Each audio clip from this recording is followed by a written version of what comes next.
Hello everybody, Jose Rodriguez back again. It is Monday the 26th of June. Yes, we arrived back from Florida on the 24th, which was Saturday. We were dead. So all we did was unpack, do laundry, and hit the sack. Yesterday was the day after my wife's birthday. We actually traveled on her birthday. Poor thing, couldn't celebrate. But Nathan decided he wanted to throw grandma a party. So that is what we did Sunday, yesterday. And it was awesome. We did barbecue and we ran around the acres of land and walked into the woods late in the evening. It was a lot of mosquitoes out there, but nevertheless, it was fun. But let me tell you about the trip. For those of you who are interested, this will take care of the first half of this video. If you really don't want to listen to my adventures down in Orlando, you can go ahead and skip directly to the second half, where I will be discussing a common problem and something that a user brought up, which was quite interesting. Now, for the photos that I shot, which were about probably, I think I did over 600 photographs. I used my little Nikon D3300. It is a very good little camera, 24 megapixel. I used the kit lens, although I have other lenses. I didn't want to be overburdened with gear, as it can get pretty tiresome 5 days in a row in those parks. And for video, I use my SJ Cam high definition little camera, which needs a new battery, and apparently the battery cannot no longer take a charge, and so I hardly used it. I did use it until the point where I just could not charge it anymore, so I'm going to have to buy a new battery for it, maybe a couple of batteries for it. All right, so as you remember, we had an early Father's Day celebration last Saturday. Father's Day here in the USA is on Sunday, and that would have been the day we traveled, the 18th of June. And so at that point, when I said goodbye to Nathan, he didn't know that we were going. So as we always do before a trip, we get a little bit nervous, and so we are ready way in advance. So I think we got there probably an hour earlier than we had to be. And so we sat at the terminal waiting for Judy, Brian, and Nathan to show up. And so we were sitting at the edge of one of the seats, right in line with the hallway that he would be appearing through. And it was a curved hallway, so he would not see us until he came at around the last bend of this hallway. And so he was located by me about maybe, I don't know, 75 feet away. And he's looking around, he's pushing his little Spider-Man little bag, and he's walking toward us, and he was probably 10 feet and still would not see us, because he's looking everywhere else but us. And all of a sudden, bingo, he sees that we are there, and it was awesome. Grandpa, Grandma, you're coming with us? Oh, I said, Nathan, do you know where we're going? I still don't know where we're going. It's going to be a surprise, Grandpa, even for you. I said, oh boy. So, of course, you remember I had booked special seats up in the front of the plane, so I got in first, and then we waited for them. They were way in the back of the plane. So by the time they came in, the plane was almost full up. So he had a great trip. We arrived at Orlando. Orlando had been forecasted to be cloudy and stormy the whole week, and that did not start off on a good foot, because yeah, indeed, when we landed there, it was cloudy. The reason for that was there was a couple of tropical storms brewing, and the models did not know yet which way the storm would be going, and one of them had it going right through the middle of Florida. That would not have been good. Turned out not to be the case. Well, we checked in. That was a breeze. We do everything online. They gave us our little magic wristbands, and you just use that to check in. So we are settled in, and in the next morning we got up, went to eat breakfast, and then proceeded on to Magic Kingdom. And there, which is what he wanted to do first, he met Donald. And look at him. He is looking at Donald like, wait a minute, giving him that look. Believe me, there are dozens of pictures. This little meeting right here. But one of the first things he wanted to do was to go see the steam train, the steam engine. And of course, Disney has about, I think they have 2 in use and another one in storage. And this is an actual full-fledged steam engine. It's a narrow gauge engine, 2, 4, and 2 configuration, for those of you who know what that means. And here is Grandma, here's Nathan looking at the engine as it is approaching the terminal, and it's going to stop. We had already ridden it. At that point, the engineer told Nathan to stand here by the rocks because he was going to release the steam. They have to do that to release any kind of a collected water condensation. And so that was quite a sight. And I caught it all on prints, on pictures. Here's Grandpa, Grandma, and Nathan meeting Mickey. So thrilling. I just have a blast when I go there. I turn into a kid. Here is Mommy, Daddy, and Nathan being silly, of course, in the train, about ready to take off. We rode it 5 times around the park. So then the next day we basically went to the other 3 parks, the main 4 parks we did. And then I went to visit my mom on the last day, which was Friday, and had a very good day with Mom. She is getting older and looks at and losing her sight almost completely. The rest of the family did not get a chance to go. It's very difficult to get a last minute car down there. So I was able to get a car through the Disney so-called car care center, which is right in the grounds of Walt Disney World. So I got that car, quickly got in with my wife and went to visit Mom so that we could have at least most of the day with her. And that was very nice. I loved it. So anyway, so that way ended the whole week. Saturday we got ready to fly back again. Checking in is at the hotel, and you don't see your bag until you arrive at BWI in Baltimore, and that was painless. So all in all, we were totally physically beat.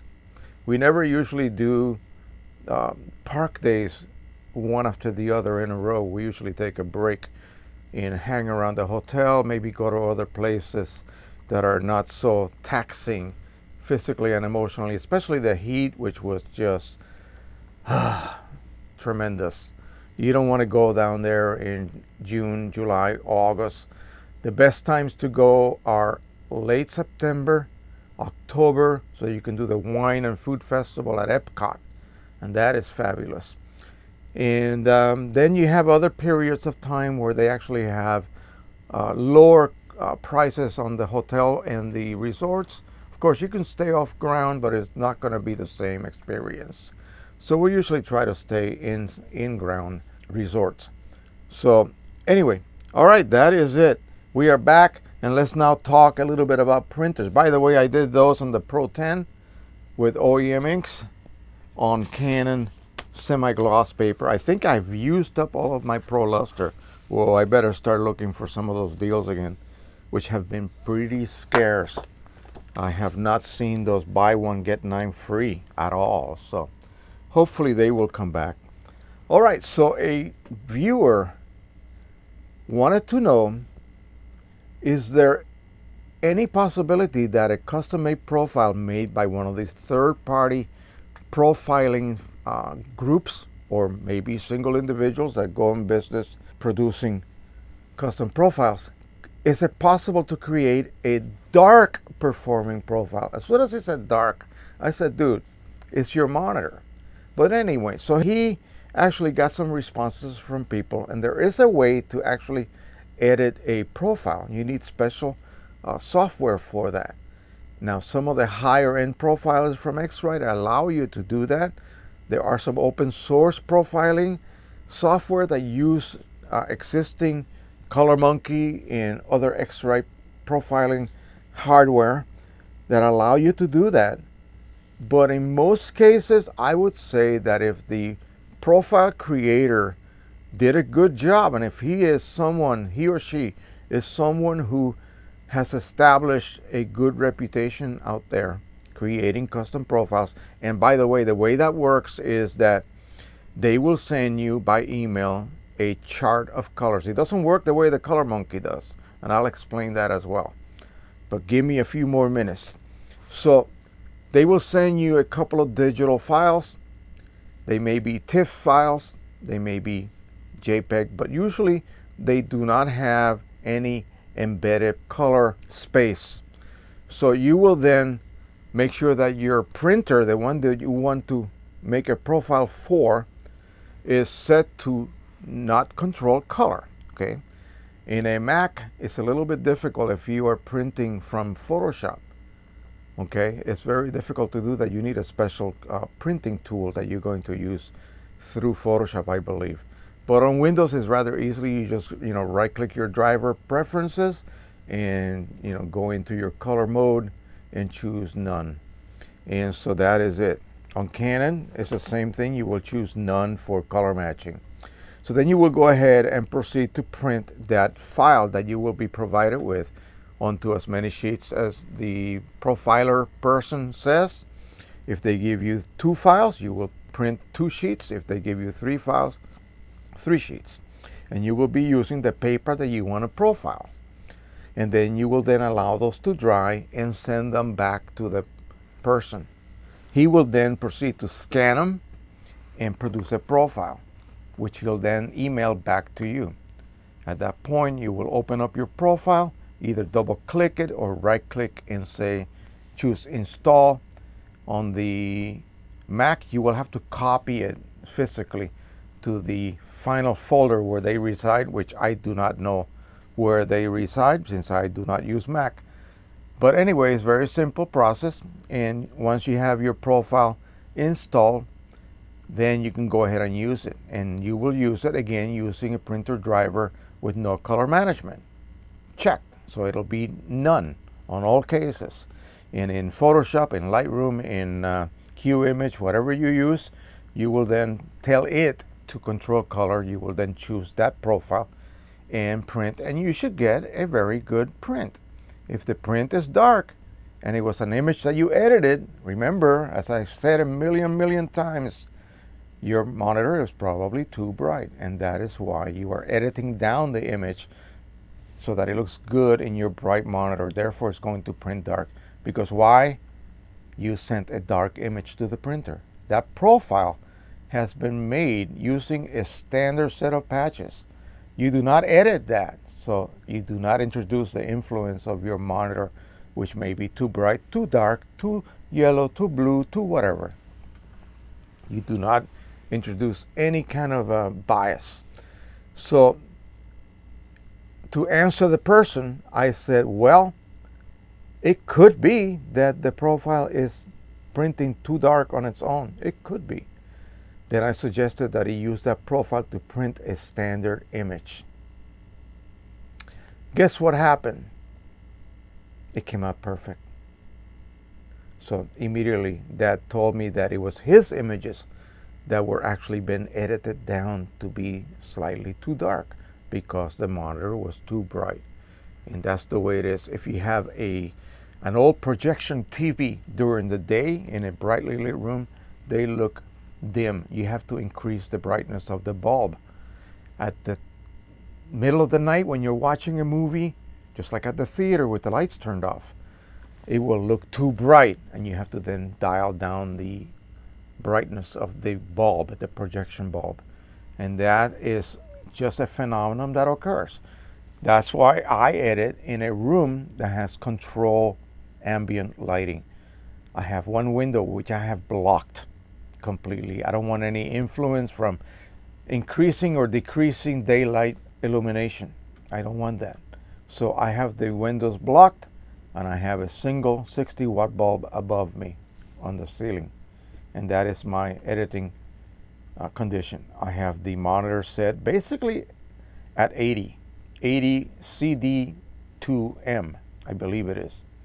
And so that is adjusted within your Color Monkey photo, if you have that software, when you are doing your monitor calibration. If you want to see how to do that step by step, I have a 3-part video that shows you exactly how to do that. And I shot it from a camera looking at the monitor, not by video capture of the screen. So you see exactly what is going on.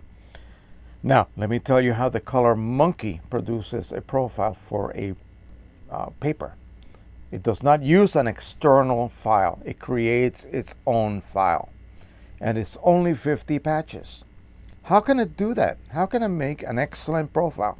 And this is from the mouth of Mark McCormick. He stated that the Color Monkey, though it uses only 50 patches and then 50 more, it creates excellent profiles. How could that be? Well, interpolation. That's the magic word in this case. You will have 50 initial patches. Those are always standard. They will always be identical. You then print them on Canon semi-gloss, just like this, on your Pro 10. And then you will then allow them to dry. You will scan them. And then the software will pick up every scan numbers of every one of those patches and will determine, wow, wait a minute, this is off. Oh, this one is right on. This one is off, this one is off, this one's right on, and so on down the line. And it will then create a secondary set of correction patches. And then you will print those again using no color management, allow them to dry, scan those, and then produce your profile. At that point, it will be basically installed automatically for you in the correct location inside your hard drive. So when you try to print using the custom profile, you will be able to find it. It'll be there under the name you gave it. So you can give it a customized name, if you will. So then you would then tell Lightroom to control color. You will turn off color management in the driver of that printer, and then you would choose that particular profile you created. And as long as your monitor is set to the right luminance, the right white point as well, that is color temperature, that will determine whether your print will turn out or whether the image looks a little yellowish, neutral, or bluish. That's what it's actually adjusting for. So you need to get it smack dab neutral. Okay, you need to experiment to see what that is. And so if everything is nailed down correctly, you should be able to get an edited image, one of your own, that looks just like it does on the monitor. Now, if I was to take this over to the monitor, I would have to light this brightly with the same color temperature that I use to create the white point on my monitor. So if this is 6500, the monitor has to be set at a white point of 6500. If this was 5500, the monitor has to be set at 5500. I'm talking about the illumination light that I'm using to examine my just printed image. All right. You cannot be viewing this one under a warmer light and the monitor is set to a cool white point. You cannot do that. Of course, it's going to mismatch. And if that is the case, you are going to then maladjust your images because they will look a certain way to you on your monitor. Again, this is all very, very basic stuff, but as more people, and I am ecstatic, I am jumping up and down with joy because people are getting back into printing. People that were like 20, 30 years out of the darkroom and never tried digital printing are experimenting with it, and I love it. And I'm glad that I am able to help these folks. The questions are silly and basic, and sometimes I think, God, this is really stupid. No, it's not. It's not stupid. These people are getting in and they have no clue what all this jargon is about, you know. So that's where I come in and I try to help. So I hope that I am doing that successfully and being able to help as many as possible. Anyway, so that's it. It's very simple. Monitor has to be set right luminance, right color temperature, or what they call white point. Your viewing light that you use to examine your print has to match that color temperature, whether it's 5500, 6000, 6500, whatever. And so that's the only way. When you illuminate your print, do not illuminate your monitor. Keep that light isolated from your monitor. They have actually created monitor hoods so that you do not contaminate what you are seeing on your monitor with your ambient lighting conditions. That gets really deep, okay? But some people are very, very picky, and so they will resort to the use of a monitor hood. All right, that is it. I hope this helped that person. And yeah, it's not the profile, although there are a lot of bad profiles out there, including those from famous paper manufacturers, okay, including all the major printer makers as well. They're not all perfect, and often one of them slips by, and yeah, it doesn't get the bad press until somebody discovers the fact that, yeah, it is bad. And usually it's someone who has the experience to be able to actually dig into the profile itself, that bubble, and see where it is lacking. But yeah, most of the time, 99%, they are excellent. So you can really rely on them with total confidence. All right. Glad to be back again. I hope you enjoyed this video. Again, if you don't want to listen to me talking about the trip, skip right to the second part, and that will not hurt my feelings. You are watching my video anyway. So I'm going to go ahead and prepare a video, more like a slideshow of some of the best images. And if you want to look at that, feel free to do so. I'm also going to integrate it with some actual live action video that I took. I have about an hour's worth of video, so I really have to pare it down to something bearable to watch. Even I cannot sit through 1 hour of this stuff. So anyway, that is it. Thank you so much for all the support. Please share, like, and subscribe. I'm glad to be back. I hope you are happy that I am back. Happy printing, everybody. Bye-bye.